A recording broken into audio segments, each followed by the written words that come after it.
Tragedy of the Commons is another foundational case study in business ethics, generating a large amount of discussion among business ethicists, economists, public policy experts, and so forth.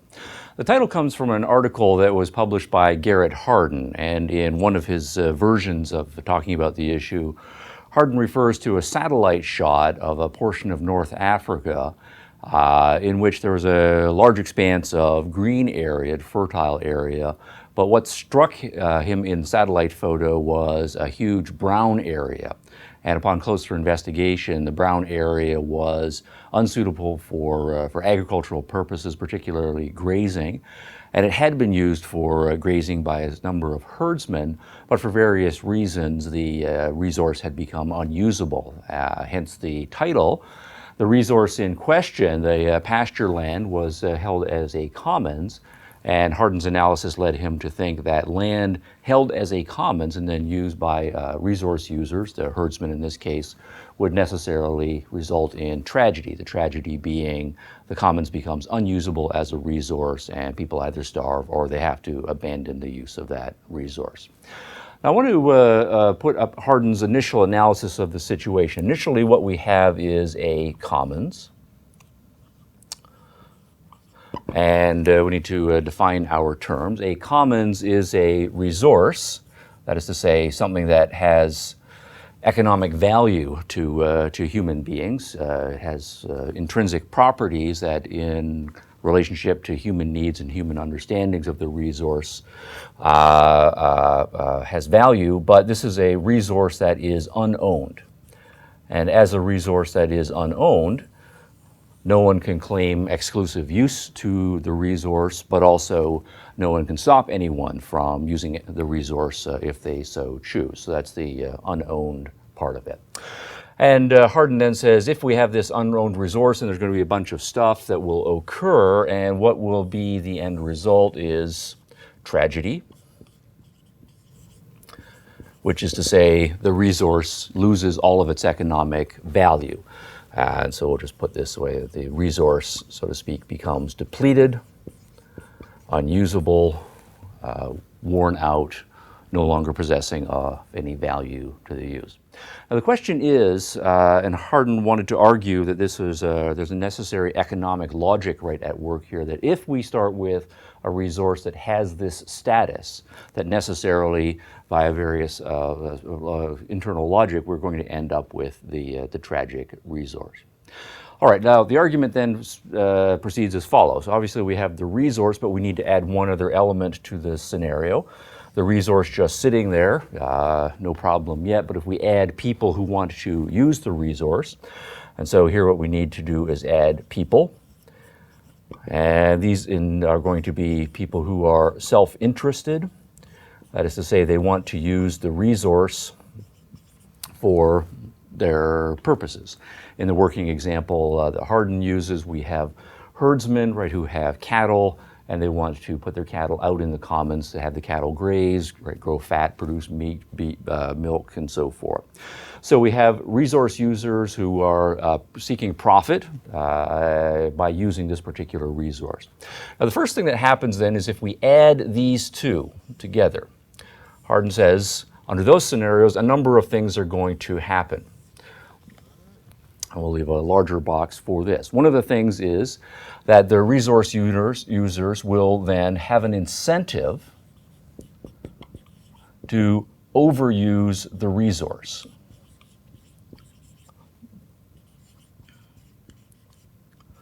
Now, why might they have the incentive to use the resource? Well, they will be thinking, if I put a cow out, there are no cost to me to using the resource for doing so, but all of the benefits to using that resource accrue to me. So if I put out another cow, again, that is going to be costless to me, but again, I will accrue all of the profits from the user. And so you, of course, if you're another resource user undergoing the same calculations, will have the same incentive. I will start to notice that you're putting more cows out, and so I'll say, well, I better put more of my own cows out so that I get the resource before your cows use it all up, and so forth. So we'll have a mutually reinforcing incentive to overuse the resource. At the same time, we have incentive not to do any maintenance. I might think if I'm a farmer and I want to put my cows out on a resource, I normally would have an incentive to look after the resource so that my cows can continue to do so. But if I am not going to engage in maintenance, then the resource is going to not last as long and it will become depleted more frequently. Now, though, we have to ask, why do I not have an incentive to engage in maintenance? Well, suppose the maintenance that we're considering is weeding. There's the huge commons, the huge pasture land, a certain amount of weeds are going to grow there, and I might say, well, I can go out and weed, right, this huge pasture land, and if I weed the pasture land, then there will be certain benefits that will accrue to me, namely more grass will grow, and that will be better for my cows. But at the same time, I'll recognize that if I do all of the weeding myself, your cows also will gain the benefit of my weeding. And so I will then incur the cost of doing all of the weeding, and I will get some of the benefits, but much of the benefits will go to other people who are using the resources as well.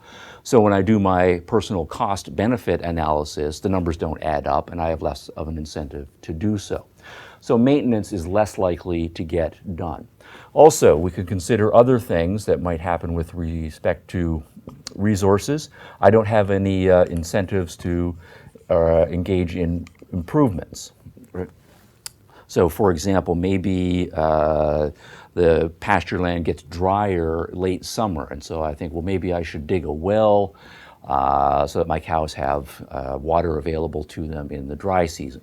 Well, if I put the well in the commons, then of course my cows will get the benefit of that, but also your cows will get the benefit of the well.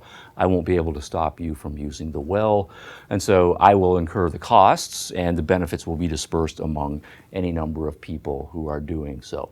So if we put some numbers to it, suppose that we have a large pasture land. Suppose it's 10,000 acres, and suppose we've got, 50 herdsmen, all of whom are using this particular resource. If I'm going to think about doing the maintenance, right, for 10,000 acres, that's a big cost to me, but the benefit is going to be spread among 50 people, which means I'm only going to get 1/50th, right, of the benefit.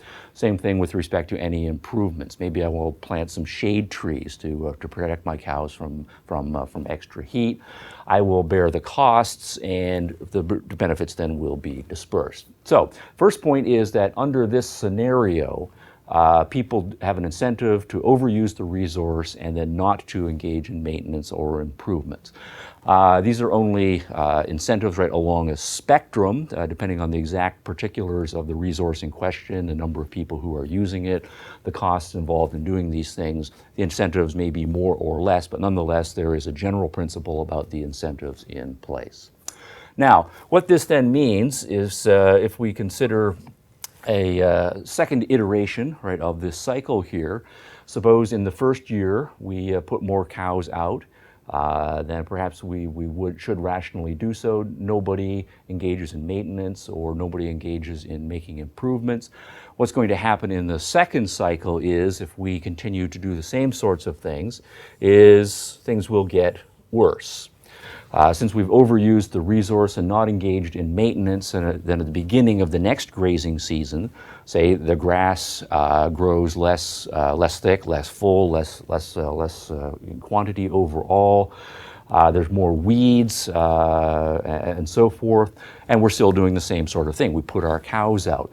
But then what we notice partway through the season is that our cows are underweight or they're suffering in various respects. You know, say my cow is supposed to be by June 1,000 pounds, but it's only 800 pounds, so my cows are getting skinnier. What does this then give me an incentive to do? Well, if my profit margins or the gains that I've decided I need turn on my cows being over 1,000 pounds and my cows are underweight, then we have the beginnings of a vicious cycle. I need to put my cows out earlier, say. My practice might have been to take my cows out at 7 o'clock in the morning and leave them out until 4 o'clock in the afternoon and then bring them in for the evening. Well, if my cows are underweight, then I need to get them out at 6 o'clock in the morning, and I need to leave them out until 5 o'clock in the evening. That's more of an incentive to overuse the resource. And then, of course, the same thing is happening to you and the other 49 herdsmen. And so all of us then have an increasing incentive to overuse the resource. We certainly are not going to engage in maintenance, right, or improvement in that circumstance. We're a little bit poorer because of the profits that we're getting from our skinnier cows, or the milk that we are getting are not bringing in the income. Plus, also, when we see the resource declining, that forces more short-term thinking upon us. Maintenance and improvements are for the longer term, so we have less of an incentive in order to do so. And so the amount of overuse, right, for example, right, increases. Also, the relationship between the herdsmen starts to go downward in a vicious cycle direction.